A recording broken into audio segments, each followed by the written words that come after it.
Bienvenue sur Diagonale TV dans cette nouvelle émission spéciale Grand champion de l'histoire du jeu d'échecs avec Jérôme Monfrat. Salut Jérôme. Salut Stéphane.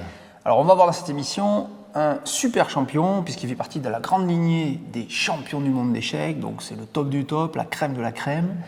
Il s'agit d'un Arménien, il s'agit du tigre d'Arménie, Tigran Petrosyan.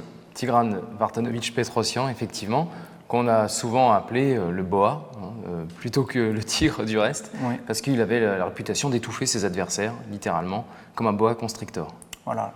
Alors c'est Tigran, pour ça vous dites des fois aussi un peu le tigre, et il est toujours reconnu comme étant, sans doute parmi tous les champions du monde, celui qui avait le style le plus défensif de tous, le plus solide de tous. Donc ça va être le modèle de tous les joueurs qui veulent avoir des parties, je dirais, extrêmement costauds, extrêmement solides. Il ne prenait, on ne peut pas dire qu'il prenait jamais de risques, mais il en prenait très très peu, très calculé. Il préférait de loin bâtir une défense solide, quitte à partager le point. Il se contentait quelquefois de la nulle. Ça lui a posé des problèmes du reste, puisqu'il y a une période, les autorités soviétiques voyaient d'un très mauvais œil un garçon qui, au championnat du RSS, une fois, avait fait 15 parties nulles sur 20. Sur 20 parties, ils disaient, ce garçon n'est pas très offensif, il ne met pas vraiment en valeur les échecs soviétiques et il a dû évoluer un tout petit peu dans son style quand même pour devenir champion du monde.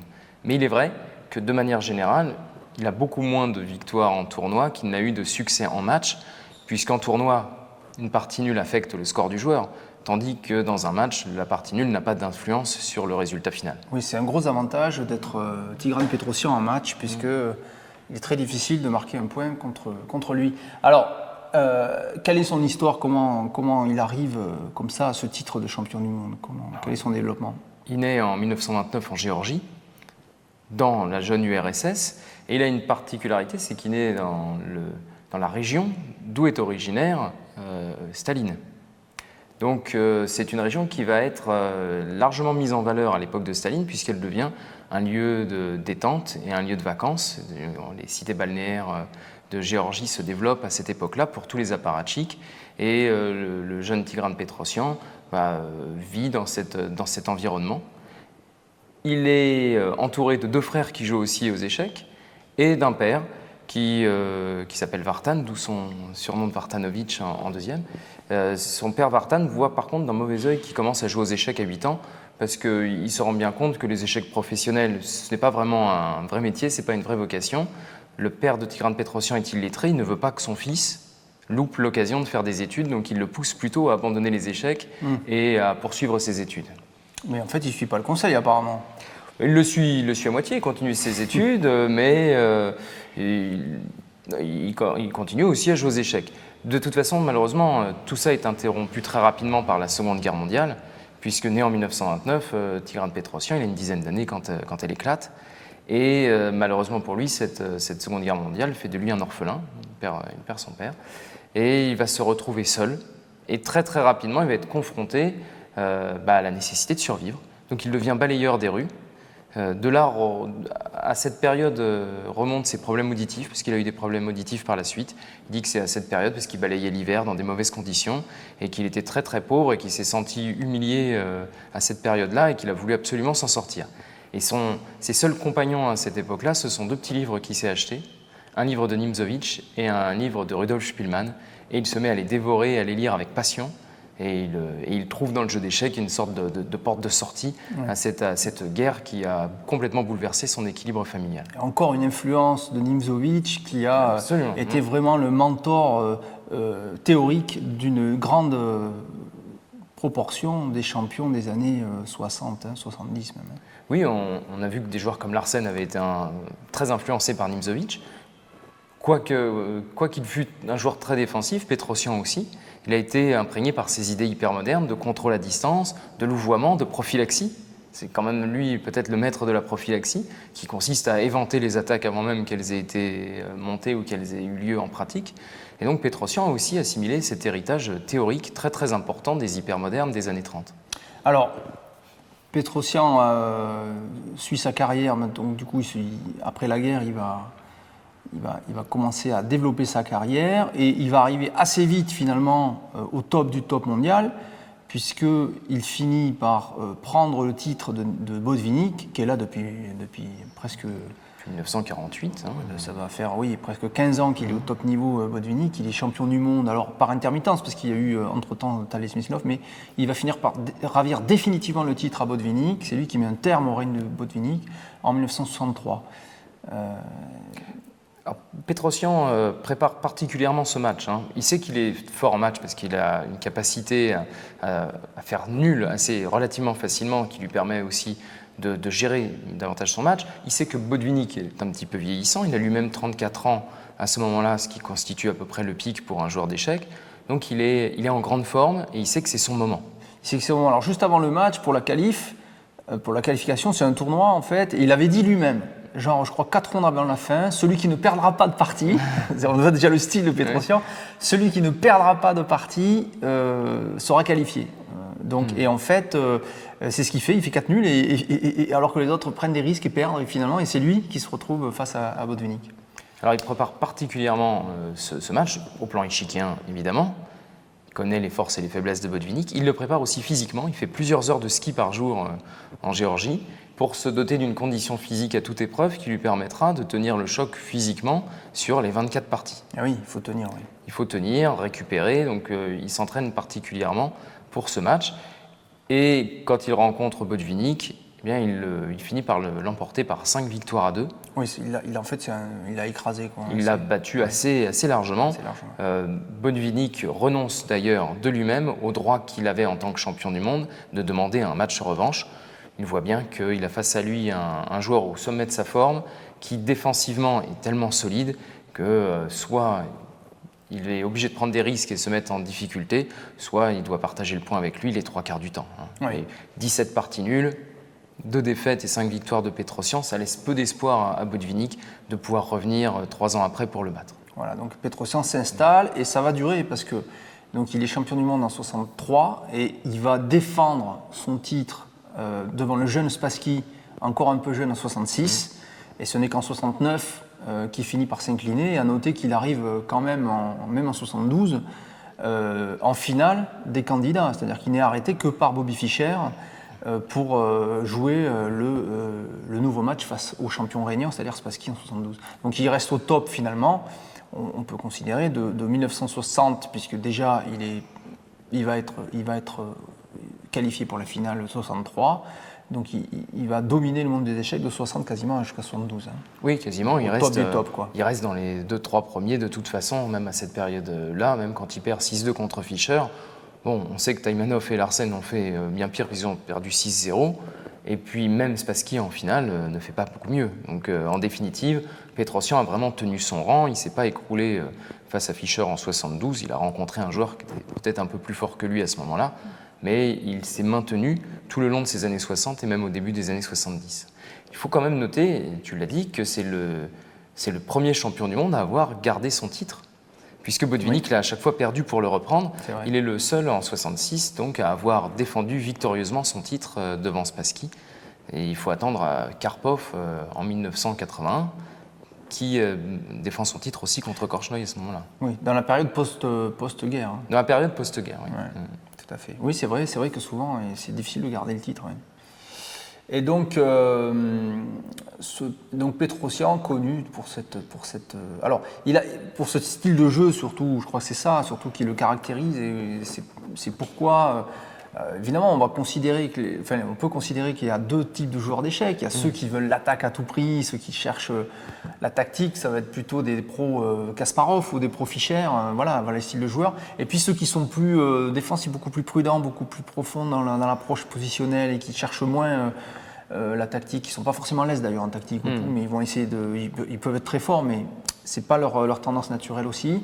Et c'est Petrosyan, et ça peut-être qu'un Karpov derrière aussi est plus dans la ligne d'un Petrosyan, ou encore plus loin un Kramnik, qui ont un jeu comme ça extrêmement solide et qui ne cherchent pas à tout prix à ouvrir le jeu pour chercher la complexité. Oui, la légende veut que c'est très jeune, son premier entraîneur au palais des sports de Géorgie, de Tbilissi, où il a commencé à prendre des cours, qui s'appelait Ebralidze, a découragé chez lui toute velléité d'attaque. Il a montré que de toute façon l'attaque menait toujours à une catastrophe, donc il n'était pas question d'attaquer à aucun moment. Celui qui attaque en fait crée des faiblesses dans son camp. Voilà, il ouvre les portes sans savoir, il ouvre la boîte de Pandore sans savoir ce qu'il y a dedans. Donc il a visiblement essayé de casser toute velléité offensive chez le jeune Pétrosian et ça a plutôt fonctionné. Et donc après 72, il continue à jouer bien sûr. Il continue à jouer bien sûr, les Olympiades, les grands tournois. Il continue aussi à disputer les interzonaux. Comme tout champion, il essaye de se qualifier à nouveau pour les championnats du monde et pour éventuellement les remporter. Mais il n'a plus la même force que dans les années 60. Et petit à petit, il a de moins en moins de grandes victoires.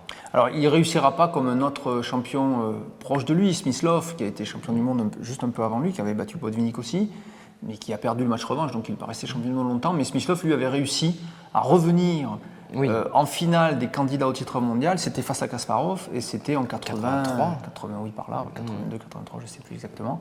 Mais c'était exceptionnel, puisqu'il avait déjà plus de 60 ans, et c'était tout à fait colossal de revoir comme ça, à plus de 20 ans d'intervalle, un champion du monde revenir au top du niveau avec Smyslov. Pétrosian, lui, n'aura pas réussi cette prouesse-là, mais aura, par contre, lui, dominé les échecs pendant une très large période en tant que champion du monde ou encore candidat au titre jusqu'en 72. Oui. Donc on va voir quelques photos de Tigran Pétrosian qu'on doit pouvoir reconnaître parce qu'il a vraiment un physique très arménien, très reconnaissable. On le reconnaît assez facilement sur les photos. Donc ici, il joue avec le drapeau, on le voit, soviétique, avec la faucille et le marteau. Là. Vraisemblablement contre un joueur soit néerlandais, soit yougoslave. Ouais, on le reconnaît aussi à sa coupe de cheveux, très dans le style de l'époque. Ouais. Donc alors voilà, ça aussi, là, on le voit bien, ici, Tigran Pétrosian, voilà, on le reconnaît, on le reconnaît facilement sur les photos, facile, il est facile à reconnaître. Voilà. Alors voilà, c'est une photo. Alors en fait, ça c'est une vue de près de la photo suivante. Il est en train de regarder une partie en fait, on voit bien son regard. Voilà, une photo. Je crois qu'on reconnaît à gauche, si je ne me trompe pas, il me semble que c'est Tal. C'est bien possible, oui. Ouais, oui. Ça a l'air d'être Tal sur la gauche, celui qui regarde la partie aussi avec la main sur l'oreille. Voilà, donc ici Pétrosian debout. Ils sont en train de regarder. Alors ça c'est sans doute une analyse. Une analyse. Après une partie, les joueurs refont la partie dans la salle d'analyse pour essayer de s'expliquer l'un à l'autre un peu les idées qu'ils ont développées et puis vérifier si quelques coups qu'ils ont hésité à jouer ou pas étaient corrects ou faux. Voilà, une partie d'analyse avec Pétrosian. Et enfin, alors, on a cette photo qui est pas mal, qui est bien, parce qu'on voit un timbre, c'est un timbre russe sans doute. Je crois même que c'est un timbre... Ou autre chose. Non, peut-être même pas, arménien, il me semble hein. que c'est écrit en arménien sur le timbre même. Oui, si, c'est arménien, voilà, c'est arménien, plus précisément, enfin russe, arménien. Et effectivement, c'est donc un timbre officiel avec Pétrosian. Voilà, évidemment, qui est une gloire nationale en Arménie. Oui, il a une grande postérité, aussi bien en tant que tel, parce qu'on continue à organiser quelquefois des matchs. Il y a eu des matchs France-Arménie dans lesquels la mémoire de Pétrosian était un peu invoquée, parce que c'est un joueur que tout le monde connaît. Quelqu'un qui est sur les timbres de son pays est forcément a une notoriété nationale, et puis il a aussi une postérité, puisqu'il y a quand même toute une école arménienne qui l'a suivi. Ah ben oui, bien sûr. On peut citer pas mal de grands noms. Oui, il y a Aronian, il y a aujourd'hui Kopian, Vovsian, bien sûr, il y en a... toute l'équipe d'Arménie qui fait partie des plus grandes nations mondiales. Arménie, où les échecs à l'école sont devenus obligatoires l'année dernière, ou il y a 2 ans, et dont le Premier ministre se déplace lui-même pour voir les matchs de l'équipe d'Arménie. Oui, tout à fait. Donc les échecs sont une vraie religion en Arménie, et c'est sûrement en partie, un peu à cause ou un peu grâce à Pétrosian. Oui, bien sûr, oui, tout à fait, ça c'est clair.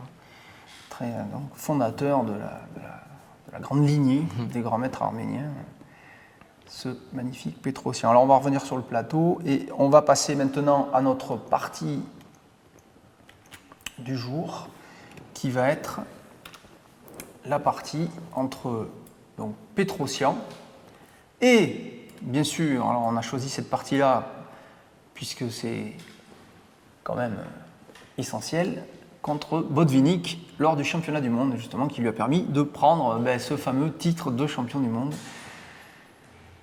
qui n'est pas accessible à tous. Hein. Non. Il n'y a qu'une place. Il n'y a qu'une seule place. Donc, Non, on a eu beaucoup de joueurs qui auraient pu être champions du monde. Hein. On pense à Fine, on pense à Sakeres, on pense à Flor, on pense à Korchnoi, on pense à Bronstein. Ouais.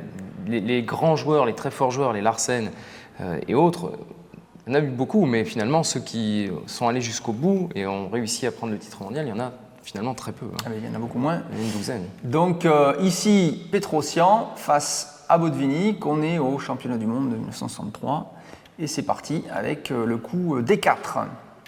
D4, alors cavalier F6 de Botvinnik et après C4, G6, on est dans une ouverture de type indien, c'est-à-dire qu'on veut pouvoir développer le fou sur la case G7 et après le coup cavalier C3 qui suit de Petrosian, en fait, Botvinnik choisit D5 qui est la défense Grunfeld. Alors Grunfeld, c'est un peu différent des ouvertures est-indiennes classiques, puisque au lieu de mettre le pion en D6, on le met en D5 directement, on attaque le centre avec, alors c'est une ouverture tendue, puisque les blancs peuvent prendre en D5, et sur cavalier prend D5, on joue E4 qui gagne du temps sur le cavalier, ce qui oblige quasiment la prise en C3, et après la prise, les blancs ont un très fort centre de pion, que les noirs vont tout faire pour harceler, afin de le faire sauter, de le casser. Oui, c'est assez moderne comme ouverture parce que c'est assez paradoxal aussi. On se dit que là, les Noirs sont en train d'aider les Blancs à se constituer un centre avec C3, D4 et E4. Oui. C'est une chose qu'on n'aurait pas spécialement encouragée ni admis au début du XXe siècle. On va montrer. Alors, c'est pas la partie, c'est une variante. Donc, C prend, cavalier prend. Mais c'est important de bien comprendre que là, les Noirs ne sont pas tombés sur la tête. C'est au contraire un choix raisonné, c'est-à-dire qu'on décide de laisser aux Blancs la responsabilité de disposer du centre, de l'occuper. Mais l'occuper et le contrôler, ce n'est pas tout à fait la même chose. Et l'occuper et le maintenir, ce n'est pas pareil. Les Noirs ont notamment des coups comme C5 qui posent tout de suite un gros problème, puisqu'évidemment, les Blancs ne peuvent pas prendre en C5 sous peine que le pion C3 tombe avec échec et perde de la tour.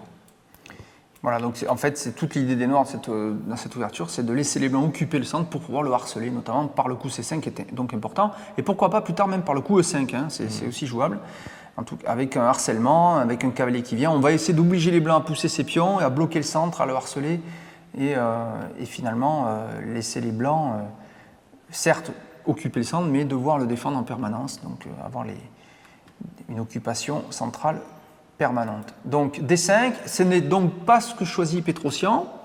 Il choisit quelque chose de beaucoup plus, encore plus moderne presque, j'ai envie de dire. Il joue le coup Dame B3, qui est une autre variante, qui évite de rentrer dans celle qu'on vient de voir.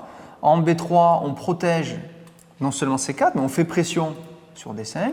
Donc on oblige quasiment la réponse D prend C4. Et après Dame prend C4, la Dame ici protège le pion D4, et le pari, c'est que la Dame est bien placée.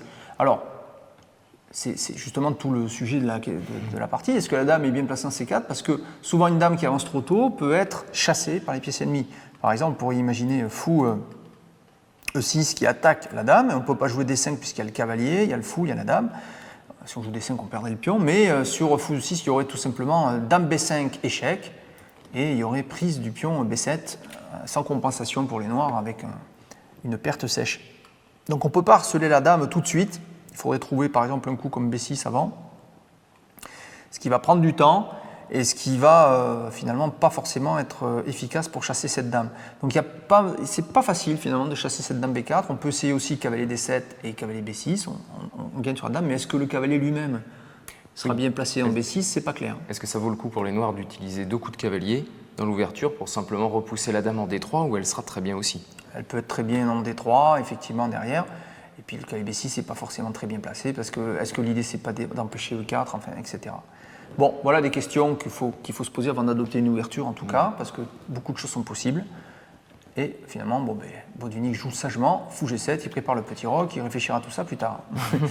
Et là, E4, évidemment. Le problème de fou G7, c'est que ça n'empêche pas, on aurait pu envisager, pourquoi pas, essayer fou F5, mais encore une fois, il y a dame échec et on prend le pion B7. Bon, mais alors, E4, on a un très fort centre de pion, comme d'habitude, dans cette ouverture, avec contrôle ici. Et les noirs vont devoir essayer de le harceler, parce que sinon ils vont avoir des problèmes, ils ont du mal à gagner de l'espace, hein, bien sûr. À noter aussi qu'on a quand même ici, alors c'est plus, attention, à terme, ici, on a ce qu'on appelle une colonne semi-ouverte, parce que si on met des pièces lourdes ici, on fait pression sur le seul pion de la colonne, ici le pion noir, le pion C7. Et potentiellement, les blancs ont beaucoup de moyens pour s'attaquer à ce pion C7. Il y a la dame, il y a le cavalier qui peut sauter en B5, le fou C1 qui peut aller en F4 et la tour A1 qui peut aller en C1. Voilà. Donc ils sont capables de mobiliser pas mal de force là-dessus. Bon. Il faut que les noirs fassent aussi attention à une éventuelle poussée en E5 qui chasserait leur cavalier et qui pourrait leur poser problème. Alors, ça c'est possible. Alors, il faut faire attention à ce genre de coup, puisqu'on aussi on avance les pions encore un peu plus loin, donc ils sont encore plus facilement attaquables. Et puis c'est à double tranchant. Et oui, on rend les pions moins mobiles. C'est-à-dire qu'aujourd'hui on peut jouer l'un ou l'autre, mais si on joue l'un, ça va être plus dur de jouer l'autre. Donc il faut faire attention à bien préparer ses poussées, en calculant correctement les événements et en plaçant les pièces en soutien. Bien, alors donc petit roc, normal, fou E2. Et maintenant, cavalier C6. Alors, c'est l'heure pour commencer à faire la pression. La menace, c'est simplement dame prend D4. Donc, il faut réagir. Cavalier F3 est normal. On défend en sortant une pièce. Alors, premier coup, maintenant, responsable de Botvinnik. Il a un problème pour l'instant pour sortir ce fou, parce qu'il va où? Alors, si on vient F3, pourquoi pas, mais est-ce qu'on a envie de s'échanger vraiment contre ce cavalier? Si on vient en G4, on peut, ici, sortir le fou pour protéger D4, parce que attention, la menace était quand même prend et D4 n'est plus défendu. Donc on joue fou E3 pour défendre. Et puis finalement, on n'est plus embêté par cavalier G4. Parce qu'ici, si on joue fou E3 tout de suite, cavalier G4, et on ne peut même pas enlever le fou parce qu'il y a le fou G7 qui tape sur D4. Donc ça perdrait le fou, et ce fou est important. C'est quand même un fou très important pour les blancs, ce fou de case noire. Il ne faut certainement pas le donner. C'est une position de type plus ou moins ouvert, c'est pas très fermé. Donc les fous sont forts. Cavalier D7. Donc là, ça c'est le coup responsable de Botvinnik qui choisit donc de différer le développement de ce fou pour manœuvrer. Donc il fait cavalier D7. Ce faisant, évidemment, il rajoute la pression du fou sur D4, mais il bouge tout de suite la pression de la dame. Mais la menace, elle est simple, c'est de jouer cavalier en B6, attaque la dame C4, et j'ai 1, 2, 3 attaquants de D4, contre simplement 2 défenseurs cavalier-dame, donc je vais perdre le pion. Donc attention, cette menace, il faut la parer. Fou E3, éclair. Je crois que, une fois qu'on a vu ça, on comprend ce coup.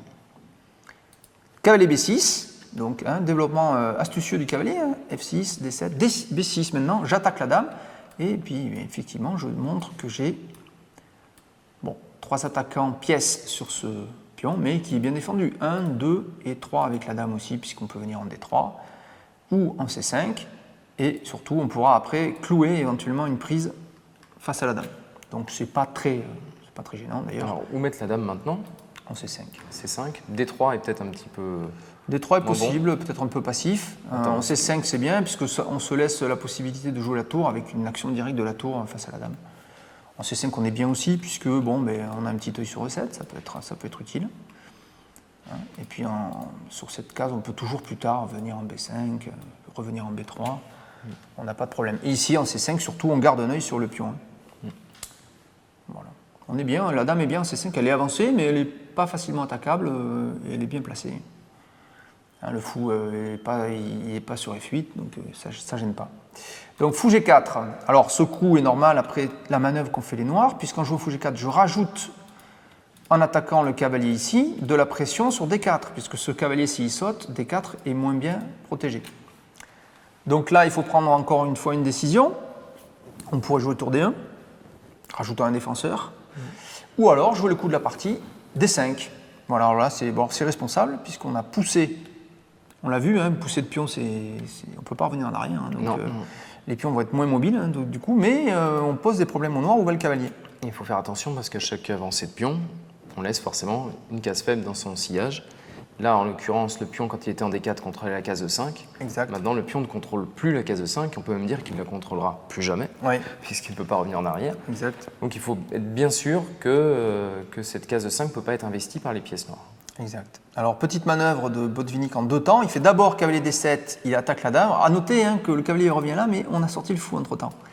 Donc c'est moins bloquant que d'avoir à laisser le fou ici. Et l'idée, c'est peut-être de Botvinnik, c'est de venir en E5, pourquoi pas, et comme ça, en cas de prise, on peut reprendre un cavalier. Ça peut être ça. Alors, cavalier D7, dame à 3. Et puis là, encore un coup responsable, puisque c'est fou prend F3 que choisit Botvinnik. Il veut même venir en E5 sans avoir d'échange possible pour les blancs. Et après fou prend F3, il vient même en D4. C'est une autre possibilité, puisqu'on a éliminé les cavaliers. On aurait pu venir en E5, pourquoi pas, mais il vient en D4, puisqu'il est protégé par le fou. Alors attention, c'est quand même... Il y a une grosse menace. Ah bah oui, il y a une grosse menace, évidemment. Il y a une fourchette royale, et même royale avec fourchette sur la tour en plus. Ouais. Il y aurait échec, le roi serait obligé de se déplacer, et ensuite, on n'aurait plus qu'à prendre la dame. Voilà. Et on attaque le fou. Alors, il y a deux grands coups qu'on pourrait citer. On pourrait jouer fou D1, qui enlève les deux trucs, mais le fou, en l'élan, pas trop aimé avoir un fou ici, parce qu'on bloque la connexion des tours. Ou alors, on joue le coup de Pétrosian, plus simple, grand roc. Grand roc, c'est bien, parce que le roi a roqué, donc on a connecté nos tours. Donc cette tour va pouvoir tôt ou tard très vite venir au centre. C'est là où ça se passe, d'ailleurs, on voit bien. Hein. Pression sur le cavalier central, puisque la menace, c'est gagner une pièce, hein, tout simplement. Vis-à-vis, tour dame aussi. Et donc, plein d'avantages à ce coup. Hein. Et ce qui signifie ici que les noirs sont obligés de prendre le fou en F3, oui. Parce qu'il n'y a pas de case de sortie pour le cavalier. Voilà, c'est ce que je voulais citer tout à l'heure, c'est qu'il n'y a pas de case de sortie. C'est-à-dire qu'on ne peut pas, effectivement, sortir sur aucune de ces cases qui sont toutes en prise. Donc, toujours noter avec les cavaliers, hein, souvent des fois, ils se font prendre comme ça. Plus dur de coincer un fou. Hein. Ça arrive aussi, mais c'est beaucoup plus dur. Parce que comme les cavaliers sautent, ils ont tendance à passer derrière les lignes de pions, mais ils ne peuvent pas forcément revenir avant de cette ligne de pions. Exact. Bon, mais là, il y a la possibilité de s'échanger, en plus contre un fou, ce qui n'est jamais une mauvaise affaire. C'est pas forcément une mauvaise affaire, mais ça n'affaiblit pas vraiment la structure de pion blanche, parce que on ramène un pion vers le centre. Oui. Qui plus est, sur une poussée F5, on n'aurait pas à craindre la prise du pion E4 parce qu'on pourrait le remplacer par celui qui est en F3 et on aurait encore le pion F qui viendrait au soutien. Oui. Donc ça fait une réserve éventuelle. Et puis il y a une colonne semi-ouverte qui s'est ouverte. Voilà, on a ouvert ça. Bon, alors bien sûr, pour l'instant, c'est extrêmement solide tout ça, mais ça peut être un thème aussi parce que, regardez, on peut vite envisager des H4, H5 pour casser ça. Et pourquoi pas mettre la deuxième tour en attaque, et on a deux tours attaquantes, bon, ben, ça peut créer une attaque, on ne sait jamais. On n'en est pas là, mais c'est quelque chose qu'il faut toujours avoir à l'esprit. Cavalier B6, allez hop, le cavalier qui a... Alors il a travaillé lui, hein, parce qu'il est venu là, il est venu là, puis après il est revenu ici, et maintenant il revient. Ça fait quand même 1, 2, 3, 4, 5, 6, 3, 4, 5 coups. 5 coups sur 15. Il a joué un tiers des coups noirs. Ouais, c'est énorme. Alors, mais il menace. Hein. À chaque fois, il a créé des menaces, donc on lui pardonne. Ouais, c'est-à-dire que, cette fois, ouais. Voilà, là, il attaque. Attention, c'est dangereux, hein, parce que si on perd ce fou, c'est pas bon. Attention, hein, parce que ce fou, quand même, est un monstre. Hein. Ben, regardez comme il a une super diagonale ici. Et puis, si le fou était échangé et qu'il y avait une reprise du pion F2 en E3, le fou H6 aurait une autre diagonale, le fou G7 aurait une autre diagonale intéressante, c'est celle qui part de H6. Exactement. Si on prenait ici avec le pion, on aurait une belle diagonale aussi d'attaque là, qui avait le roi derrière, et ça fait beaucoup de... Non, il ne faut pas laisser faire ça. Donc dame B3, logique. Alors à noter encore, regardez, le fou est sur case noire, et on met la dame sur case blanche. Hein, tant qu'il y avait le fou de deux couleurs, bon, ben, on ne savait pas trop où la mettre, mais là c'est clair, hein, toujours. Hein. Si vous restez comme fou, essayez de voir sur quelle couleur, en général... Alors soit des fois il y a des batteries dames fou qui sont efficaces, bien sûr, mais souvent la dame est bien sur la couleur opposée, pour pas dire toujours. Et on peut noter aussi qu'en investissant la case B3, bien sûr on défend C4, mais la dame se place aussi sur une diagonale. Oui, c'est vrai. Qui est sensible, voire critique. Exact, tout à fait. Que les noirs peuvent peut-être à un moment avoir dans l'idée de jouer F5 ou des coups... Alors, si on joue F5 tout de suite, on peut envisager des coups comme D6. Avec échec à la découverte. Échec de la dame, et puis après il peut y avoir des prises pénibles à gérer. Donc la dame en B3 est bien. En plus, elle immobilise un peu ce cavalier, qui s'il bouge pourrait faire sauter le pion B7. C'est pas forcément dans l'idée. Hein.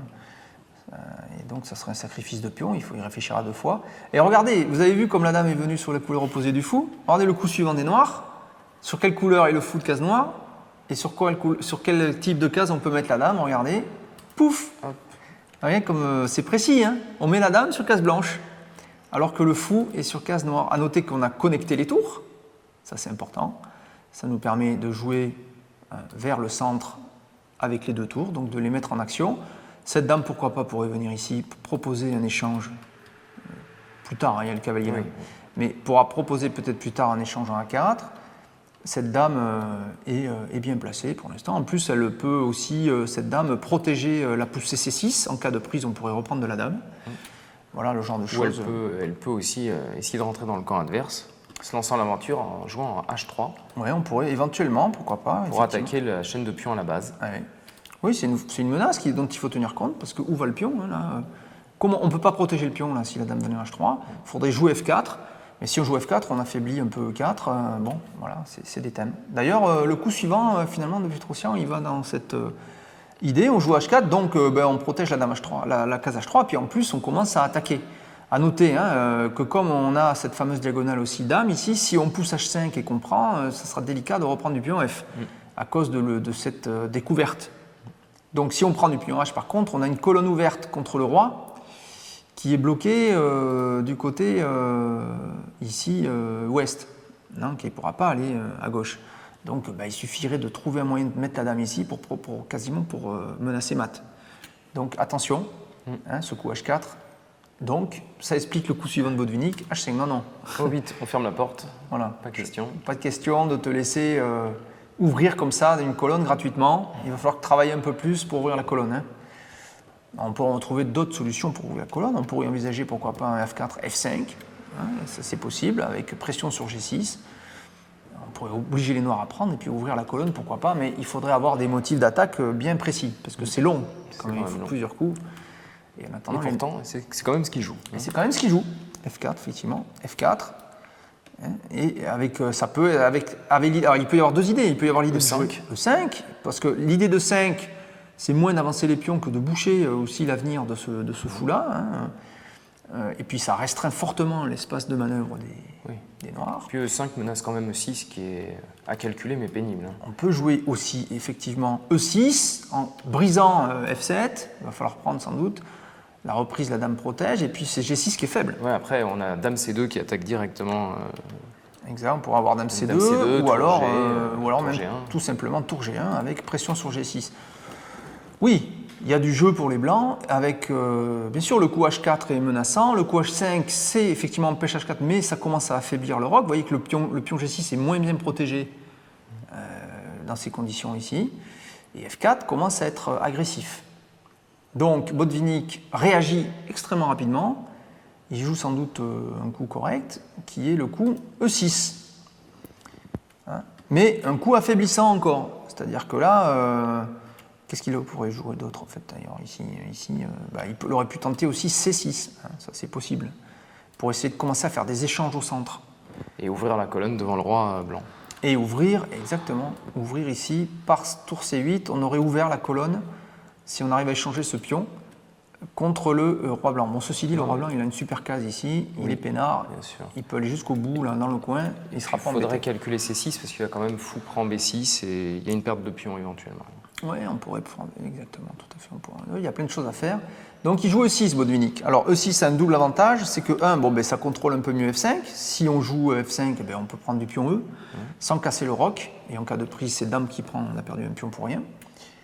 Mais ce coup qui attaque D5 a un autre souci, c'est simplement D prend E6. Alors, Petrosian saute sur l'occasion, il prend après dame prend E6 et dame prend E6, il finit, il choisit d'échange, il n'a pas trop le choix s'il ne veut pas perdre de temps, et après F prend E6, il a cassé la structure des pions noirs. Regardez, cette structure s'est éclatée. Il y a un pion arriéré en G6. Pion arriéré en G6, un pion isolé en E6.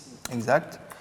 Donc 2 pions faibles, E6 et G6, contre un seul pion faible du côté blanc, c'est le pion F4. Il est un peu faible ce pion quand même ici, ce qui pourrait être attaqué par le fou. Et cette attaque se fait avec l'aide de la tour. Donc c'est un pion un peu faible, mais vu que c'est un pion doublé, il est déjà doublé, il est faible déjà en tant que structurellement déjà. À la limite, c'est bien pour les blancs. Si on pouvait changer ce pion contre les deux là, c'est bien, c'est une bonne affaire. Voilà. Bon, donc là, les blancs ont quand même un petit avantage structurel du fait qu'ils vont pouvoir quand même attaquer tout de suite, puisqu'ils jouent tour H G1. Attaque le pion G6 tout de suite. Donc déjà, Les noirs n'ont pas le loisir d'essayer d'attaquer la faiblesse F4, il faut répondre. Donc il y a aussi un avantage de tempo pour les blancs qui attaquent les premiers. Ça compte. Donc roi H7, alors ça c'est bien, roi H7 protège, et pourquoi pas maintenant on peut envisager plus tard fou H6. Mais les blancs continuent avec leur initiative. Les blancs continuent avec le coup cavalier B5. Alors vous allez me dire, c'est un peu bizarre ce coup cavalier B5, parce que je ne peux pas vraiment prendre en C7. Pourquoi? Parce que j'ai tour C8 qui cloue le cavalier. Donc c'est pas ça la menace. Non. La menace en fait c'est de venir en D4 pour attaquer quoi? Le pion faible E6. Oui. Voilà, le pion faible E6 en attaquant à la fois la tour ici et la possibilité de venir sur la case G5 avec un échec pénible. Oui, qui dit pion arriéré dit case faible devant le pion arriéré. La case G5, c'est un superbe avant-poste pour le cavalier. Et puis le pion E6, il est faible. Maintenant, il a besoin d'être défendu absolument par une pièce. Il ne peut pas être défendu simplement par un pion puisqu'il n'y a plus de pion autour de lui. Voilà. Donc vous voyez comment en jouant ce coup, finalement, on vise de l'autre côté en fait. Ça, c'est la magie du mouvement des cavaliers. Donc tour F7 de la part de Botvinnik. Alors en jouant tour F7, Botvinnik commence à protéger sa 7e rangée, même si la prise ici n'était pas à l'ordre du jour, comme on l'a vu, mais ça protège quand même. Ça commence à protéger, puis ça évite plus tard aussi des pénétrations de la tour sur la 7e, parce qu'on pourra très vite aussi jouer des fous prend cavalier suivis de tour 7, et qui pourrait faire un échec si le fou d'aventure avait bougé. Donc voilà l'idée de tour F7, c'est classique aussi, comme ça quand vous êtes en défensif, d'essayer vous-même de protéger votre propre 2e rangée ou ici 7e rangée. Donc le coup suivant par contre arrive forcément, c'est quand même cavalier D4, attaque, le pion E6, c'est pas possible de laisser ça, donc il faut jouer le coup suivant, tour E8. Mais c'est passif. C'est passif et puis c'est toujours un peu embêtant de mobiliser une plus grosse pièce en défense que l'adversaire ne mobilise en attaque. Là les blancs mettent un cavalier dans la balance et les noirs sont obligés de mettre une tour, c'est un peu embêtant. C'est embêtant. Et regardez l'astuce, maintenant, hop, cavalier F3, magnifique. Donc, vous avez vu le cavalier, pouf, menace ici, et finalement pour venir là. Oui. Alors là, si on a vu l'explication précédente, on comprend. L'idée, c'est simplement de menacer de venir sur un magnifique avant-poste en G5, échec au roi, et slurp, fourchette. Et toujours un petit œil sur le pion E6. Et en plus, bien sûr, on a en plus toujours une petite attaque sur le pion E6, donc c'est une magnifique case pour un cavalier. Et puis, dans le futur, si on a poussé E5, on aura la case E4 qui pourra venir s'offrir, qui elle-même ouvre la porte à cavalier F6. Alors, tout à fait. Il y a beaucoup de possibilités pour le cavalier. On dit souvent qu'il ne faut pas bouger plusieurs fois une pièce dans le début de partie. Bon là, on est déjà dans le milieu de partie, donc ça se justifie moins. Et puis, il faut bien comprendre que là, le cavalier, dans cette position, c'est une bonne chose de le faire aller vers sa meilleure case. Et puis ça s'est fait sans perdre de temps, puisqu'à chaque fois, il y a eu une petite menace qui a obligé les noirs à jouer des coups passifs. Donc ces 4 coups de cavalier, ils sont un peu passés comme une lettre à la poste. Ça n'a pas été une grande difficulté. Les noirs n'ont pas pu faire grand-chose en attendant. Exact. Donc Botvinnik comprend tout ça, bien sûr, et joue le quasi forcé fou H6. Alors fou H6 a un double intérêt. J'attaque la fameuse faiblesse. Là aussi, il y a une petite faiblesse comme chez les blancs. J'attaque un peu F4. Et puis, je contrôle la case G5. J'empêche évidemment la fourchette. J'empêche ce cavalier de venir sur cette case de rêve. Alors, on pourrait envisager de venir en E5, attaquant la tour, mais ça ne mène nulle part, parce que si je viens en E5, ça mène nulle part. Si, c'est jouable, bien sûr. J'attaque la tour, où va la tour? Alors, à noter que ça menace aussi, tour prend G6. Donc, il faudrait jouer un coup comme tour F6, qui protège G6 dans ce cas-là. Mais Petrosian estime que son avantage est meilleur s'il joue le coup quand même, cavalier G5 de toute façon. Ça oblige, mais vu qu'il y a une fourchette tour, ça oblige la reprise par le fou. Et maintenant, simplement, tour prend. Voilà, on prend on prend bien de la tour. Pourquoi on ne prend pas du pion H? Parce qu'on aurait laissé un pion passé ici, protégé. Donc il est protégé. Un pion passé, ça veut dire que c'est un pion qui plus tard pourra devenir une vraie menace. Donc ça sera un vrai souci quand même. Oui, ce sera un vrai souci. Imaginons qu'on échange toutes les pièces. Oui. Le roi blanc va devoir garder un œil pour tout le reste de la finale sur ce pion. Il ne pourra jamais s'éloigner. Et pendant ce temps, le roi noir pourra aller croquer les pions blancs un par un tranquillement. Et créer des menaces. Créer des menaces qui seront de l'autre côté. On pourrait aussi prendre du pion F, mais il ne faut pas reprendre avec un pion sur une case faible. On ne ferait qu'aider les noirs à réparer leur structure de pion. Oui, si on prend du pion F, on bouche l'action de la tour en plus, c'est-à-dire que la tour n'attaque plus rien. On a réparé la structure des pions blancs, vous allez me dire, ils sont plus doublés. Oui. Mais ça ne permet pas de garder le dynamisme. Non, il faut prendre de la tour parce qu'on garde une pression sur G6, donc on peut envisager de doubler ici. Et en plus, cette tour a aussi la possibilité de venir en E5 ou pourquoi pas en C5 ou pourquoi pas en B5 plus tard. Par exemple, on peut imaginer des B3, des A4, des A5 pour déstabiliser le cavalier, venir titiller ses pions, les obliger à bouger de façon à créer des faiblesses. Donc c'est une tour active, c'est mieux que les autres options. Donc cavalier C4 ici de la part des noirs. Alors là ici l'idée des noirs c'est moins de menacer entre guillemets, de prendre ici, qui n'est pas une vraie menace. On peut reprendre du pion et on a une structure extrêmement solide contre des pions attaqués du côté noir. C'est l'idée ici de Botvinnik, c'est pas tellement ça, c'est plutôt de recycler son cavalier et de l'amener à la défense. C'est-à-dire que là, il joue pas. Bon, ben, il faut trouver des moyens de le ramener en jeu, hein, essayer de le ramener en jeu. Donc ici, simplement, dans un premier temps, tour des G1 de Pétrosian qui ne se presse pas, et la menace, c'est de prendre le pion G6. Si G6 tombe, ben, le reste va tomber, hein, H5 aussi, hein, donc ça va être difficile. Hein, donc il faut protéger tout G8. Et là, tout simplement, roi C2, il améliore, Pétrosian améliore la position de son roi, il vient en C2, il est bien en C2, il commence à s'avancer. En prévision d'échanges ultérieurs, le roi commence à devenir une pièce active. En comparaison, le roi noir ne peut pas bouger. Hein. S'il vient au G7, par exemple, on pourrait prendre le pion H5, puisque le pion G6 est cloué sur cette tour. On pourrait prendre aussi le pion G6, du reste. Et on peut aussi prendre le pion G6 directement, c'est encore mieux, puisque ça gagne tout. Donc on ne peut pas, avec le roi noir, s'améliorer, alors que le roi blanc, si. Il peut commencer à venir vers le centre, et c'est des coups d'avance dans les finales ultérieures, avec moins de pièces encore sur l'échiquier. Donc B6, alors B6, ben, parce que quand même, il y avait quand même une petite menace d'aller prendre là-bas, hein, c'est des choses auxquelles dont il faut tenir compte. Alors B6, B3, on chasse le cavalier, à noter qu'on met les pions ici sur la couleur opposée à celle du fou. Hein.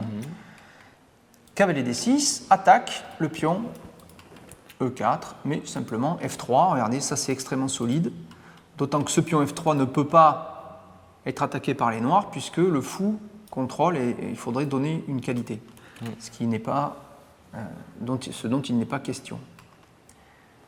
Bien, alors maintenant tour D7, les noirs essaient maintenant d'activer leur propre tour, ici en D7, d'essayer de voir dans quelle mesure ils peuvent essayer, pourquoi pas, de jouer un rôle sur la colonne D, hein, alors que bon, mais ici il n'y avait rien à faire, hein, F4 n'était pas attaquable. Et ce qui est intéressant de noter, c'est qu'on connaît la technique anti-cavalière qui consiste à priver les cavaliers de bonnes cases. Oui. Et là, si on regarde le cavalier noir, on se dit, bon, il pourrait ensuite venir en F7 pour chasser la tour G5, Ouais, certes, mais ensuite, qu'est-ce qu'il fait? Oui, il n'a pas de point d'entrée dans le camp blanc. Oui, c'est-à-dire qu'ici, oui, c'est ce qui va un peu se passer d'ailleurs. Hein. Mais effectivement, ici, ce cavalier n'a pas d'avenir. Regardez, il ne peut pas venir en B5 puisqu'il y a la tour. Hein. Il ne peut pas venir en C4 parce qu'il y a le pion, il ne peut pas venir en E4 parce qu'il y a le pion, ni en F5 parce qu'il y a le pion. Donc il peut venir en F7, ce qui est bien, ça peut chasser cette tour, c'est ce que tu viens de signaler effectivement. Et ce que tu dis, c'est qu'évidemment, là, tac, c'est pareil. Là aussi, il sera pris par le pion. Là, il sera pris par le pion et par celui-là. Même en passant par H6 ensuite, il n'y a pas de sortie. Et s'il vient H6, il est toujours pris. Donc ce cavalier, il est dominé, ce qu'on s'appelle dominé en fait. Il aurait presque dû s'échanger contre le fou tout à l'heure. Ça aurait été peut-être un tout petit peu moins bien. Un tout petit peu mieux. Alors donc, tour, là maintenant, il a fini son travail sur la colonne G, Pétrosian, donc il ramène sa tour, il voit que maintenant que les noirs ont joué B6, c'est presque plus possible de coulisser ici, hein, en fait, de faire coulisser cette tour. Donc il choisit de la recycler et sans doute maintenant il veut peut-être passer par cette colonne D, hein, et essayer de voir comment il peut continuer à titiller le camp noir. Vous voyez comme il cherche des petits avantages petit à petit. Hein. Donc tour D D8 de Botvinnik. Botvinnik simplement lit ses tours. Hein. Si une tour vient sur D, on peut enlever le cavalier et il y a la potentialité d'échanger des tours. A4, cavalier F7, donc c'est ce qu'on a vu là. Alors le cavalier est bien ici parce que il est sur la couleur opposée au fou, donc bon, c'est pas plus mal. Et il contrôle, la case E5 c'est pas grave, il n'y a rien, mais surtout la case G5. Donc on ne peut plus revenir sur la case G5. Le coup A4 aussi était intéressant. On voit que Pétrosian prépare minutieusement la finale de pion qui va sûrement arriver après quelques échanges. Oui. Le pion B5 est fixé, là il ne peut plus avancer. Alors, le pion B5 est fixé, mais peut-être aussi on veut pouvoir jouer à 5, ouvrir et avoir une colonne de pénétration dans le camp noir pour venir titiller pion C7. Ce qui s'appelle une attaque de minorité, c'est-à-dire on lance une minorité de pions à l'assaut d'une majorité, ici 2 pions contre 3, dans le but de créer une faiblesse, un pion arriéré, un pion isolé, ou d'ouvrir une colonne. Tout à fait, attaque de minorité, c'est exactement le thème, 2 contre 3, de façon à ouvrir les lignes et puis manger le pion de plus finalement, par une série de pressions. Alors, maintenant que les noirs ont mis ce cavalier, c'est bien, mais ils font plus du tout pression sur F4, ce que faisait la tour. Donc ce fou devient libre. Il est beaucoup plus mobile, et tout en étant en C1, on se dit mais pourquoi il revient sur sa case de départ? Mais en définitive, il a autant d'actions sur F4, et puis maintenant il a d'autres possibilités, par exemple se recycler en B2, voire en A3. Mais surtout en En B2. B2, alors là il y a une diagonale intéressante quand même, puisque maintenant qu'il n'y a plus de fou noir de case noire suite à la manœuvre de cavalier de tout à l'heure, eh bien le fou blanc en B2 va pouvoir dominer la grande diagonale, et elle a quand même une grande importance puisque ça restreint notoirement aussi bien les mouvements du roi que les mouvements de la tour. Les noirs ne peuvent pas doubler sur la colonne G par exemple, ils peuvent difficilement défendre ou même ramener le roi vers le centre. Exact. Le roi n'a plus d'accès au centre. Alors la Botvinnik sent que pour l'instant il est passif, vous voyez, comme il est retranché dans son camp, il joue quasiment sur 3 lignes, il n'y a qu'un seul pion qui est sur la 4e, alors que les blancs jouent sur 4 lignes. Ils vont avoir un fou mobile contre un cavalier qui pour l'instant ne l'est pas trop. On a vu qu'il était coincé par les pièces. Bon, eh bien, en absence de plan, en fait, Botvinnik ici essaie de tenter une simplification un peu hasardeuse, puisqu'il joue le coup E5. Alors c'est hasardeux parce que il ouvre lui-même des lignes. Ce pion finalement E6 était sur la couleur opposée au fou, difficilement attaquable sans faire pénétrer les tours, mais c'était aussi potentiellement une faiblesse en toute fin de partie. Bon, il essaie donc de se séparer de cette faiblesse, mais finalement, cette faiblesse, elle était équivalente au pion doublé ici. Donc en échangeant contre un pion doublé, finalement, est-ce qu'on y gagne quelque chose? C'est pas tout à fait sûr. Donc, il a sûrement espoir de pouvoir faire pression sur le pion F3 quand même. Alors, il peut espérer, effectivement, après une prise, que ce pion ici soit un peu faible et de réattaquer sur la colonne F. Pour attaquer, c'est tout à fait possible, exactement. Bon, et là maintenant Petrosian revient, mais c'est pas la même position puisque les noirs ont joué E5. Alors il revient sur la case E3. Alors peut-être que les noirs n'ont tout simplement pas de coup, en fait, tout simplement. Je ne sais pas s'il aurait pu tenter. Alors on ne peut pas bouger là d'ailleurs parce que les 2 tours font pression sur G6. En jouant sur E3, peut-être qu'il veut menacer A5, peut-être qu'il veut contribuer à faire pression sur le bloc de pions de ce côté-là, en ayant le fou qui braque dessus aussi. Toutes les pièces noires sont un peu immobilisées. Donc la Botvinnik choisit de se séparer, de faire cet échange pion faible contre pion faible en quelque sorte. Et après fou prend F4, finalement la position blanche est un peu mieux parce que on tape maintenant sur C7, ce qui n'était pas le cas. Donc C7 devient une cible. Le pion E4 est devenu un pion passé. Le pion E4 est maintenant un pion passé qui peut menacer d'aller à dame tôt ou tard. Et puis surtout nos pions sont sur blanc. J'en ai plus un seul sur noir. Ce qui était le cas tout à l'heure, et qui bloquait justement mon fou. Alors que là, mon fou est totalement actif. A noter aussi que ce fou domine totalement le cavalier adverse, puisque toutes les cases de sortie sont sur la trajectoire du fou. Ouais. Donc ça veut dire que ce fou a droit de vie ou de mort sur ce cavalier. Il a installé un péage sur la route du cavalier. Oui, exactement, c'est un péage sur la route, exactement. Donc tour D7. Mais moi j'aurais préféré le coup tour D7 plutôt que cette manœuvre E5 là. Bon bref, alors tour D2. Et là, échange de tour proposé. Tour prend, roi prend. Donc là maintenant Botvinnik par contre avec cet échange est peut-être content parce qu'il a libéré cette tour. Parce que cette tour protégeait G6, mais il n'y a plus de tour à l'attaque. Donc je peux la bouger, elle devient mobile. Attention quand même parce que j'ai un pion en prise ici par le fou. L'échange des tours arrange aussi Petrosian dans le sens où la faiblesse du pion C7 se révèle. Jusque-là, il ne pouvait pas le prendre, le pion C7, puisque de toute façon, son roi était en C2 et qu'un coup aussi simple que tour C8 clouait le fou sur le roi et le gagnait. Donc les échanges vont quand même avantager les blancs qui profiteront des pions A, B et C qui sont sur case noire. Exact. J'étais en train de réfléchir à un truc maintenant. Ok, donc alors, ici, roi E2. Alors, remarquez, comme le roi vient sur la case blanche, pour ne pas gêner les éventuelles trajectoires de son fou. et il vient quand même protéger la toute petite faiblesse blanche F3, qui est difficilement attaquable, mais qui reste une petite faiblesse quand même. Hein, B3 beaucoup moins faible, puisqu'on ne voit pas trop comment les noirs pourraient venir voilà, le plus chatouiller. Le plus important pour les blancs, c'est de surtout laisser aucun point d'entrée ici. On voit que la tour noire ne peut pas arriver plus loin que D4, donc elle ne peut rien faire d'utile pour l'instant. En D4, il faut devenir en B4. Voilà, en fait, tout ça est très long. En attendant, les blancs peuvent manœuvrer. Donc C5 de la part des noirs. Bon, ben, j'enlève la prise du fou. Très bien, mais j'ai regardé tous ces pions sur noir là. Moi, ça ne me fait pas plaisir quand même parce que j'ai un fou ici de case noire. Imaginez que les tours s'échangent, ben, ce fou, il va ramasser. Hein. Ouais. Il joue là, et tac, tac, tac. Il ramasse. Et comme les pions noirs B et C ne peuvent pas avancer à cause des pions de la poussée A4 de tout à l'heure et de B3, oui. Eh ben, ils sont figés là, ils sont bloqués. Exactement, ils sont bloqués. Et regardez le fameux A5, c'est aussi l'autre menace qui est toujours là. Maintenant qu'on a enlevé un défenseur de B6, on peut jouer A5, ce qui va affaiblir, parce que c'est plus dur d'aller attaquer A7 sans le pion qu'après prise d'aller attaquer B6, parce que B6, on va pouvoir passer par la colonne A et venir là, alors qu'on n'a pas de colonne pour aller chercher le pion A. Alors là, on se dit, mais les blancs donnent un pion, mais en réalité, les noirs ne peuvent pas réellement le prendre, ils ne peuvent pas décemment le prendre. On peut pas prendre ce pion. On voit très concrètement, il suffirait de jouer fou C7 pour le récupérer, mais au-delà de ça, on pourrait jouer fou C7, on pourrait jouer surtout tour C1, tour A1. Tour C1 ou alors tour A1, et puis hop, on ramasse tout. On va ramasser tous ces pions qui sont tous extrêmement faibles. Ils sont tous devenus très faibles en un tour de main. Donc, on a ce genre de coups de bélier qui ne sont pas vraiment des pertes de pions parce que ça casserait totalement la structure des pions ici de reprendre.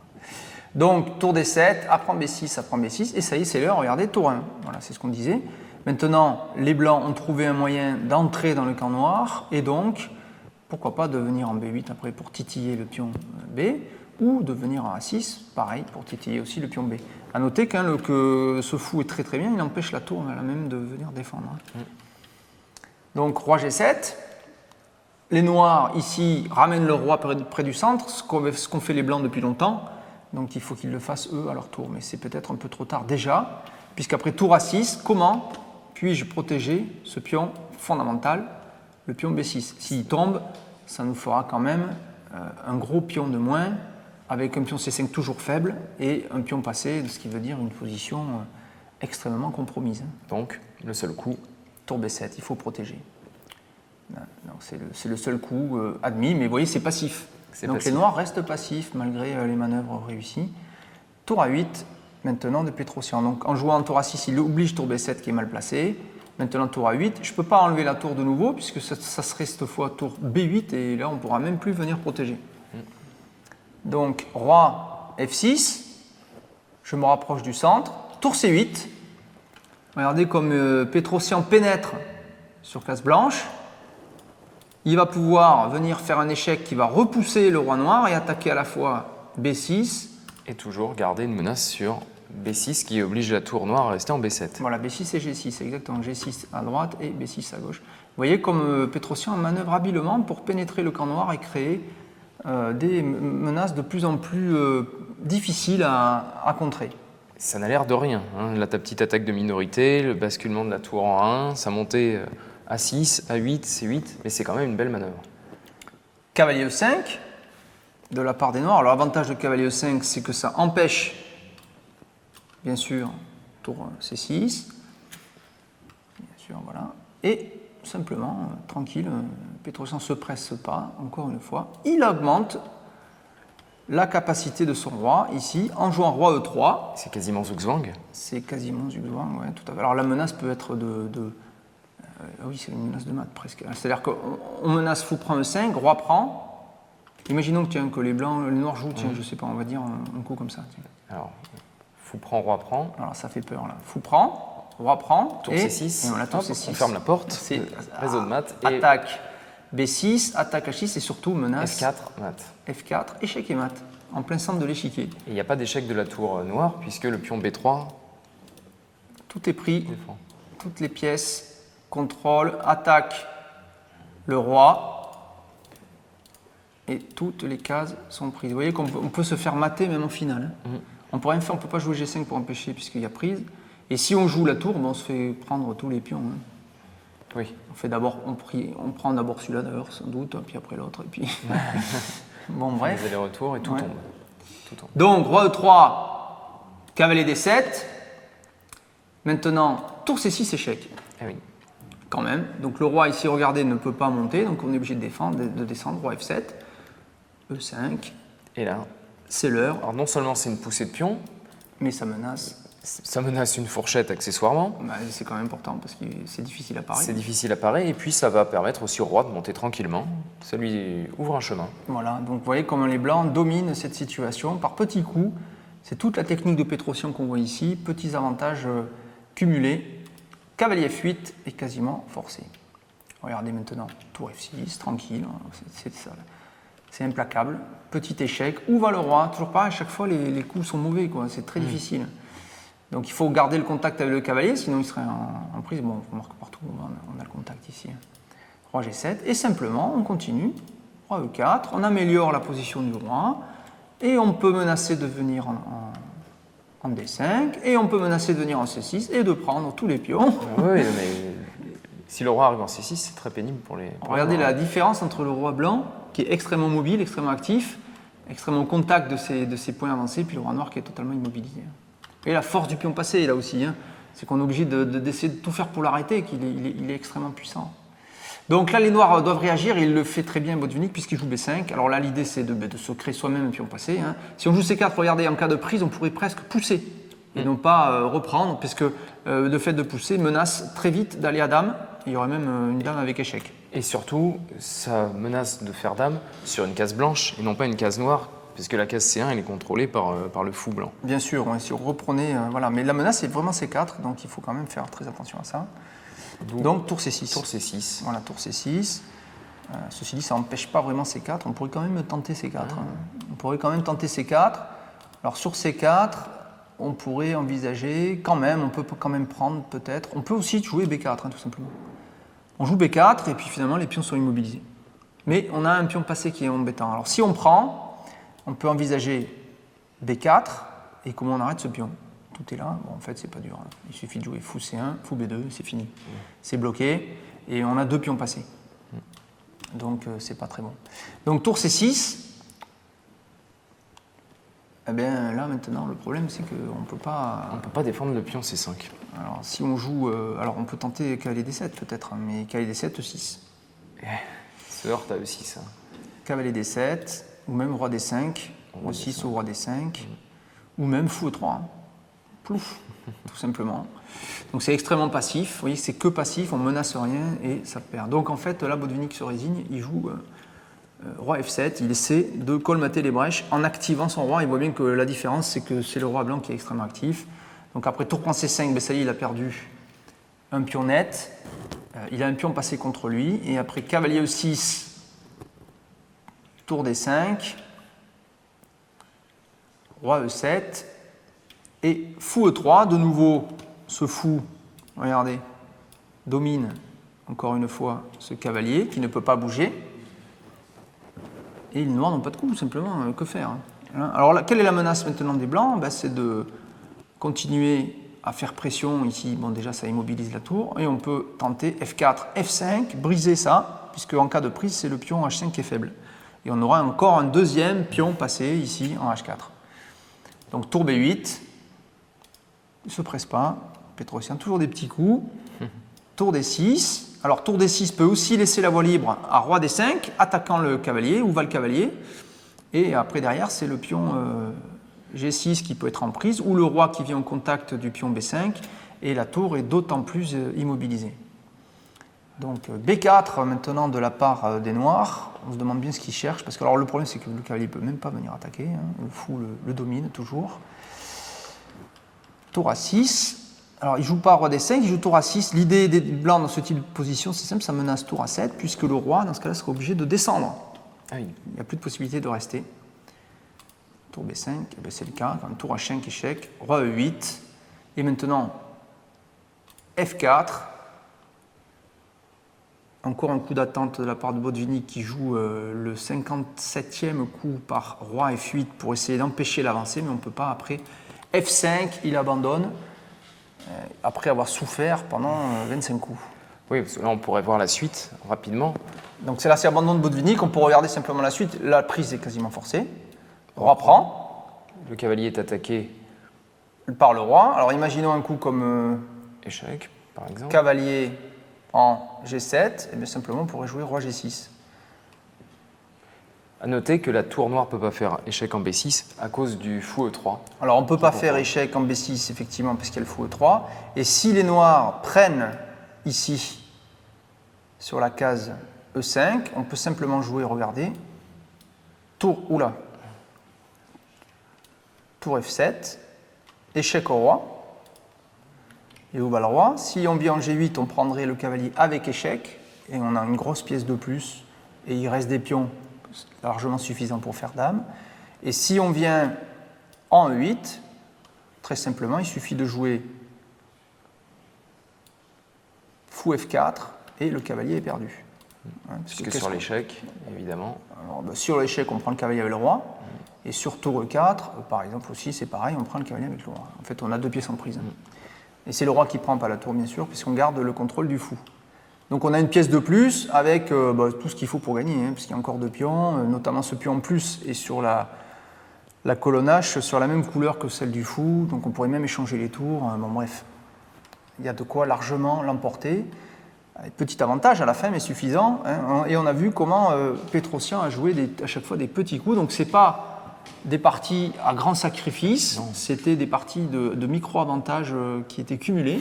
Et c'est vraiment typique du style de Petrosian, et c'est comme ça qu'il est devenu champion du monde. Oui, on a l'impression qu'à chaque coup, il avance. Il avance. Son avantage qui était mineur devient minime, qui était minime devient tangible, qui était tangible devient sensible, de sensible devient intéressant, et d'intéressant devient important.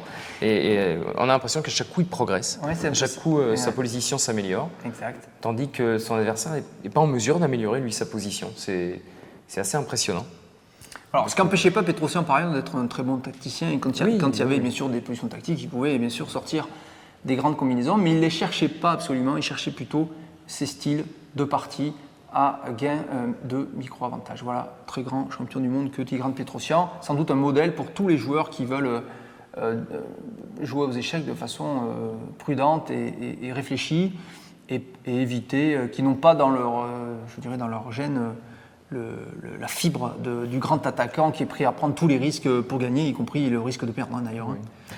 C'est de Tal d'ailleurs qu'on disait que le jour où il acceptera de faire des parties nulles, parce qu'il prenait tellement de risques qu'il perdait trop de parties en fait. Il perdait des parties qu'il aurait pu simplement annuler. Ouais. Mais pour le goût du risque, ce qui ne risque pas trop d'arriver à Petrosian, c'est des parties qui sont quand même très intéressantes, je pense, pour des amateurs, parce que les notions stratégiques et les notions techniques qui sont développées dans les parties, elles sont utilisables dans beaucoup de parties d'amateurs. Ce qu'on a vu là, oui. je dirais, bien sûr, il y a des coups qui révèlent de conceptions très profondes, mais il y a des choses dont on peut faire son expérience. Et notamment l'activité, comme on a vu, l'activité des pièces en finale, notamment du roi. On a vu comment cette simple supériorité de l'activité du roi, le problème que pose un pion passé, et le fait de créer des faiblesses, comme on l'a vu à 4 à 5, créer des faiblesses, etc. Profiter des faiblesses, le parcours du cavalier jusqu'à la meilleure case pour s'échanger contre le fou, garder le fou contre le cavalier parce qu'il est meilleur, mettre les pions sur les cases blanches pour profiter de l'activité du fou de case noire, une attaque de minorité, une entrée de la tour. Il y a quasiment tout le bagage technique il y a tout le bagage du fort joueur. Exactement. Donc voilà pour cette émission spéciale Tigran Petrosian. Merci Jérôme de nous avoir accompagnés pour cette émission sur les champions. Et puis je vous donne rendez-vous sur une autre émission Diagonale TV. À bientôt. Au revoir.